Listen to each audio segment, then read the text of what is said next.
Welcome guys. આજના લેક્ચરમાં આપણે જોઈશું થોડું સ્ટાર્ટિંગ બેલેન્સિંગનું. તો વોટ ઇઝ બેલેન્સિંગ અને એ શું કામ જરૂરી છે એ સૌથી પહેલાં તો જોઈએ.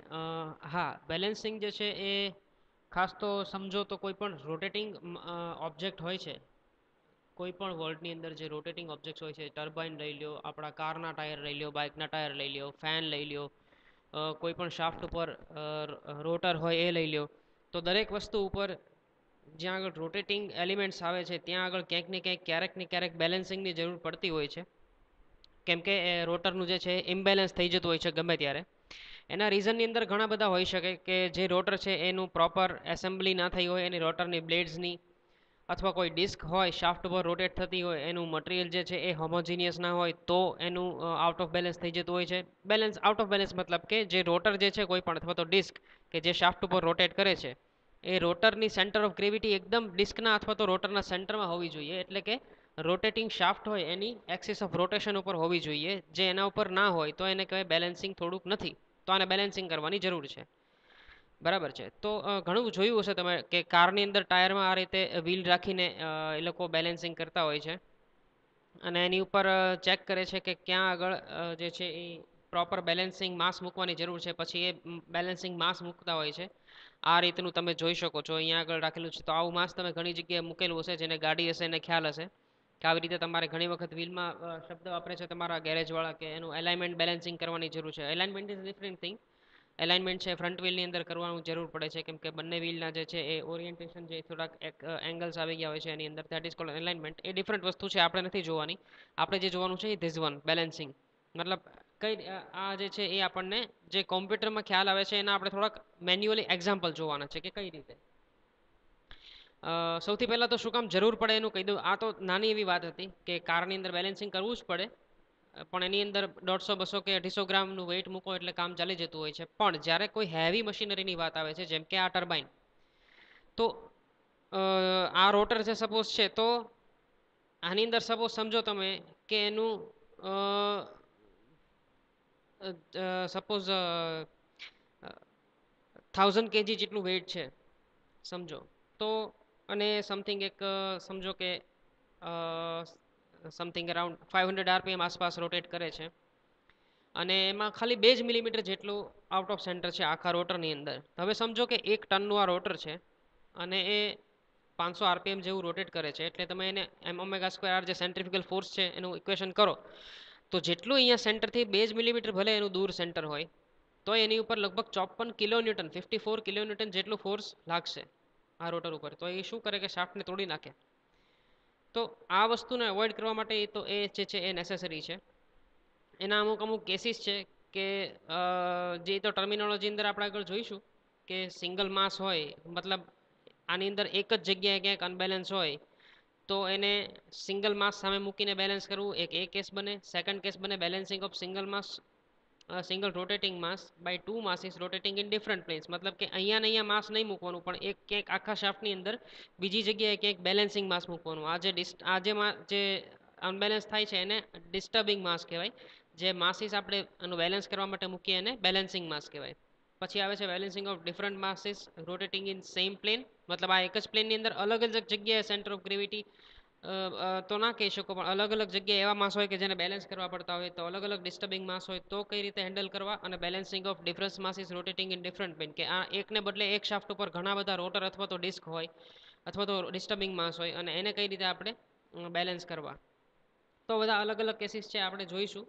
તો આપણે વાય ઇટ ઇઝ નેસેસરી આપણે જોઈ લીધું ઓલરેડી કે આવો કોઈ પણ કેસ બને કે કોઈ હેવી રોટર હોય, રોટેટ કરતું હોય, અને સેન્ટર ઓફ ગ્રેવિટી ભલે થોડીક જ દૂર હોય તો પણ બેલેન્સ તમે ના કરો એને, તો એ શાફ્ટને ફેલિયર કરવાની કન્ડિશન સુધી ક્યારેક પહોંચાડી દેતું હોય છે.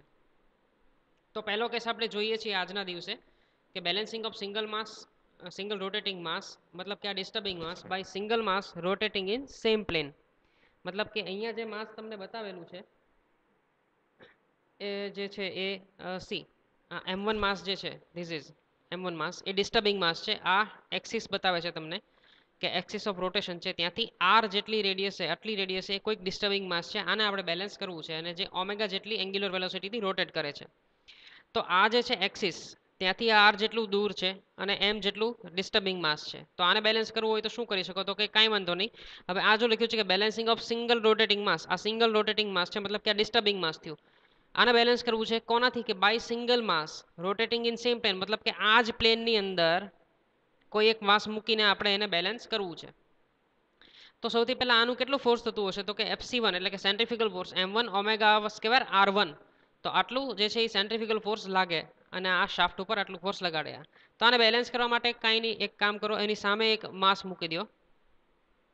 કેટલું? m2 જેટલું, r2 જેટલી રેડિયસ છે. તો એનું ફોર્સ કેટલું થાય? Fc2 = m2 omega square r2. તો હવે આને બેલેન્સ કરવા માટે શું થવું જોઈએ? તો કે આ બંને ફોર્સ સરખા થવા જોઈએ. એ કન્ડિશનની અંદર આ તમારું જે ડિસ્ટર્બિંગ માસ છે બેલેન્સ થઈ જાય. તો શું? તો કે એમ આ બંને જે ઇક્વેશનને જે છે ઇક્વેટ કરી દીધા.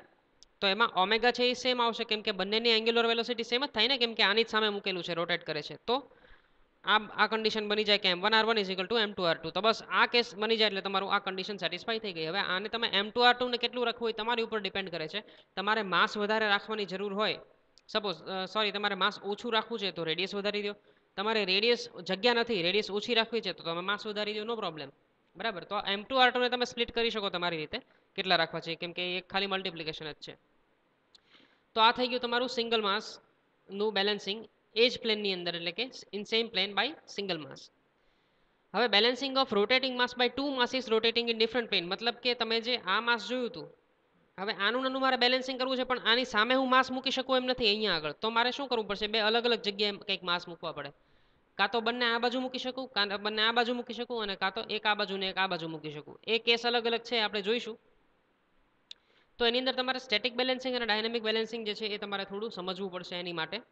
તો આ કેસ લઈ લો, સપોઝ કે આપણે એક જ કેસ જોઈશું આજે, કે આ એક ડિસ્ટર્બિંગ માસની બંને બાજુ m1 m2 છે, મતલબ કે આ બંને બેલેન્સિંગ માસ છે, આ m1 અને આ m2 બંને બેલેન્સિંગ માસ, આ ડિસ્ટર્બિંગ માસ.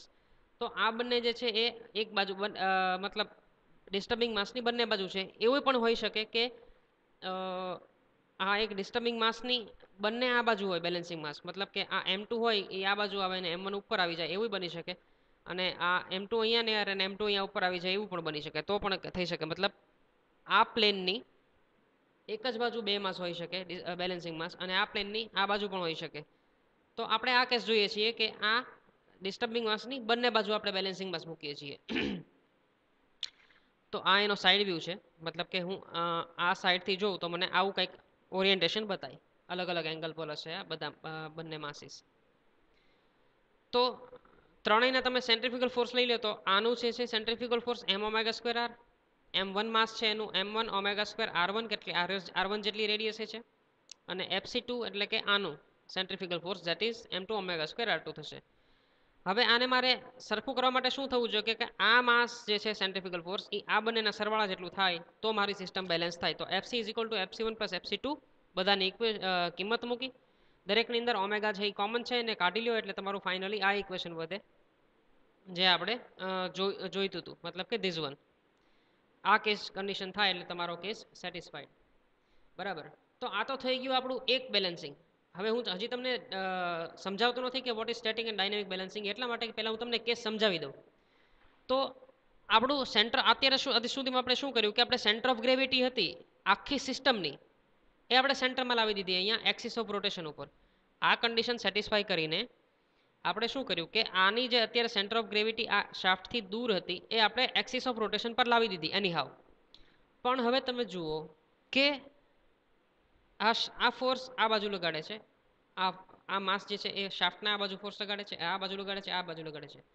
તો આપણે આ બંનેના ડિસ્ટન્સ કંઈક એવી રીતે રાખવા જોઈએ કે આખો શાફ્ટને જે એની ઉપર કપલ જનરેટ ના કરે. બરાબર. કપલ જનરેટ થાય ને, તમે જુઓ કે આ એક બાજુ ફોર્સ લગાડે, આ બાજુ ને આ બાજુ ફોર્સ લગાડે તો ક્યાંક ને ક્યાંક કપલ લાગે છે. બરાબર. તો શાફ્ટ બેન્ડ થવાની અથવા તો બેરિંગ ઉપરથી એના રિએક્શન ફોર્સ જે છે એ રિડ્યુસ કરવાની ટ્રાય કરી રહ્યું છે આખી સિસ્ટમ. તો એ કપલને ઝીરો કરવા માટે શું કરવું? તો કંઈ વાંધો નહીં, આપણે કપલ પણ ઝીરો કરી લઈશું. અને મારે કદાચ અને કપલ ઝીરો કરવાથી શું થશે કે મને m1 m2 ની વેલ્યુ જોશે તોય મળી જશે. મારે m1 ની વેલ્યુ જોતી હોય તો હું m2 ની સાપેક્ષે, મતલબ કે અહીંયાથી હું મોમેન્ટ લઈશ. મને m2 ની વેલ્યુ જોતી હશે તો હું અહીંયાથી મોમેન્ટ લઈશ. આ ખાલી પ્લેન રિપ્રેઝેન્ટ કરેલા છે. આ L પ્લેન છે, આ પ્લેન A છે અને આ પ્લેન M છે. બરાબર. તો જસ્ટ મોમેન્ટ જ લેવાની છે. તો હવે શું કરીશું, હું મોમેન્ટ લઈશ કે FC1 એટલે કે આ મલ્ટીપ્લાઇડ બાય L. જો મોમેન્ટ હું અહીંયાથી લઉં છું કેમ કે મને આની અંદર વેલ્યુ જોઈએ છે m1 ની. તો FC1 એટલે કે આ ફોર્સ મલ્ટીપ્લાઇડ બાય L કેમ કે force into perpendicular distance is equal two FC into L2 કેમ કે આ ક્લોકવાઇઝ છે અને આ એન્ટી ક્લોકવાઇઝ છે અબાઉટ P. બસ બધાની કિંમત મૂકી એટલે આપણને એક આ સૂત્ર મળ્યું. ઓમેગા છે એ કોમન નીકળે છે કેમ કે ઓમેગા સેમ છે અને છેલ્લે m1r1 is equal two this one. આપણને આ ઇક્વેશન મળે છે. અને એ જ રીતે જો જોવા જઈએ તો અહીંયા આગળ મોમેન્ટ લઈએ તો આને તમને વેલ્યુ મળે આ રીતે. તો m1 m2 ની કિંમત મળી જાય અને આપણે આ બંને મતલબ m1r1 is equal two this much અને m2r2 is equal two this much આ બંને ઉપરથી આપણને કપલ પણ આપણા બેલેન્સ થઈ જાય. તો આની ઉપરથી જે આપણે શીખવાની વસ્તુ એ છે કે સ્ટેટિક અને ડાયનેમિક બેલેન્સિંગ શું છે. સી પહેલા આપણે શું કર્યું કે આ બંનેની સેન્ટર ઓફ ગ્રેવિટી જે હતી આખી સિસ્ટમની પહેલા દૂર હતી તો એને આપણે એક્સિસ ઓફ રોટેશન પર આવ્યા અને પછી આપણે શું કર્યું કે કપલને છે એ બેલેન્સ કર્યું. તો બસ એની જ ઉપરથી સ્ટેટિક અને ડાયનેમિક બેલેન્સિંગની અન્ડરસ્ટેન્ડિંગ બને છે કે the net dynamic force acting on the shaft is equal to 0. This requires that the line of action of three centrifugal forces. કયા three centrifugal forces? This one. આનું આનું અને આનું બંનેનું centrifugal force જે છે એ અહીંયા આવી જવું જોઈએ, 0 થઈ જવું જોઈએ. Total net force net dynamic force છે 0 થાય એટલે બધાની સેન્ટર ઓફ ગ્રેવિટી જે છે એ અહીંયા આગળ આવી જાય આખી સિસ્ટમની એક્સિસ ઓફ રોટેશન પર. Action three centrifugal force must be the same. In other words, the center of masses of the system must lie on the axis of rotation. જો આવી ગયું ને આપણે જે વાત કરી તે this is the condition of static balancing. તો આ કન્ડિશન સેટિસ્ફાઈ થઈ એટલે કે સ્ટેટિક બેલેન્સિંગ થઈ ગયું. ડાયનેમિક બેલેન્સિંગ ની અંદર શું આવે તો કે the net couple due to the dynamic forces acting on the shaft. હવે ડાયનેમિક ફોર્સિસ એટલે બીજું કાંઈ નથી ખાલી સેન્ટ્રીફ્યુગલ ફોર્સિસ જ છે. F is equal to m omega square r એને આપણે ડાયનેમિક ફોર્સ કહીએ છીએ. Acting on the shaft is equal to 0. In other words the algebraic sum of moments about any point in the plane must be 0. બરાબર. તો આ પહેલી condition હતી, આ બીજી કન્ડિશન છે. તો the conditions 1 and 2 together give the dynamic balancing. મતલબ આ બંને સેટિસ્ફાઈ થાય જ્યારે પહેલી કન્ડિશન અને આ બીજી કન્ડિશન ત્યારે તમારી સિસ્ટમ ડાયનેમિક બેલેન્સની અંદર આવે. સિસ્ટમ સ્ટેટિકલી બેલેન્સમાં હોય તો એ ડાયનેમિક બેલેન્સિંગની અંદર હોય જ એ જરૂરી નથી. This is very important. ઘણી વખત એક્ઝામમાં પૂછાય છે કે statically system does not need to be dynamically balanced system. Explain. કઈ રીતે? તો કે ખાલી સિસ્ટમને તમે સ્ટેટિકલી બેલેન્સ કરી દો તો ઇટ મીન્સ કે તમે સેન્ટર ઓફ ગ્રેવિટીને એક્સિસ ઓફ રોટેશન ઉપર લઈ આવ્યા, બટ જરૂરી નથી કે એની અંદર કપલ પણ 0 થાય છે. તો જ્યારે બંને કન્ડિશન સેટિસ્ફાઈ થાય ત્યારે ને ત્યારે જ તમારી સિસ્ટમ છે ડાયનેમિક બેલેન્સિંગની અંદર આવે. હવે આ તો પછી ખાલી એક આપેલું છે કે the following two possibilities may arise કે આપણે એમ વિચાર્યું કે the plane of disturbing mass may be between the planes of the two balancing mass અને on right or left side of the planes containing the balancing mass. એટલે આપણે જે પહેલા કન્ડિશન જોઈ હતી એ જ વાત કરી છે કે આ ડિસ્ટર્બિંગ માસની બંને સાઈડ હોય અથવા તો ડિસ્ટર્બિંગ માસની કોઈ પણ એક સાઈડ હોય, આ અથવા આ સાઈડ. કોણ? બેલેન્સિંગ માસ. આ ડિસ્ટર્બિંગ માસની ખાલી આ સાઈડ અથવા તો આ સાઈડ હોય બેલેન્સિંગ માસ, એ એક કેસ. બીજો કેસ કે આ ડિસ્ટર્બિંગ માસની બંને બાજુ બેલેન્સિંગ માસીસ હોય. એ જ ખાલી કીધું છે, બીજું કાંઈ નહીં. તો બસ તો આજે આટલું જોવાનું હતું કે what is static and dynamic balancing. કાંઈ ડાઉટ હોય તો તમે મને વોટ્સએપ પર પૂછી શકો છો પર્સનની અંદર. Thank you.